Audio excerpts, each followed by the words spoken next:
For this problem, we're going to determine if a function is a one-to-one function. Here we have two functions. In A, we have the function y equals 4x squared plus 3, and in B, we have y equals the square root of x plus 3, and then minus 5. We're going to determine whether these functions are one-to-one. If we begin with A and consider this function, we see that this is a quadratic. We know that the graph of a quadratic is a parabola, and the parabola could open up or down. In this particular case, our leading coefficient is positive, so we know that the graph of this function is going to be a parabola that opens up. So the graph will look something like this. If we want to use our horizontal line test with the graph, we can see that the horizontal line will pass the graph in more than one spot. So this function is not one-to-one.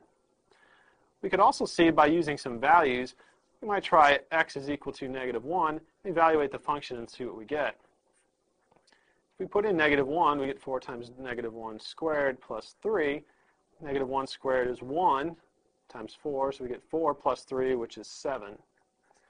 If we let x equal +1, we get y is equal to 4 times 1 squared plus 3. 1 squared is 1 times 4, so we get 4 plus 3 is also equal to 7. So we see that two different x values give us the same y value, and the function is not one-to-one.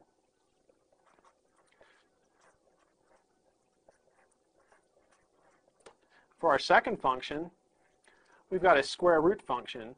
Keep in mind our techniques for shifting, reflecting, and stretching that we used when we did transformations. The square root function, if we graphed it, would look something like this.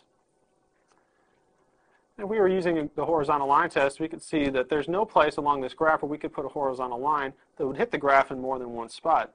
So the function is one-to-one. You could plug in different values, and you would see that for each x value that you put in, you're only going to get one value out of the square root. You get the principal square root. And so again, we'd see it's one-to-one.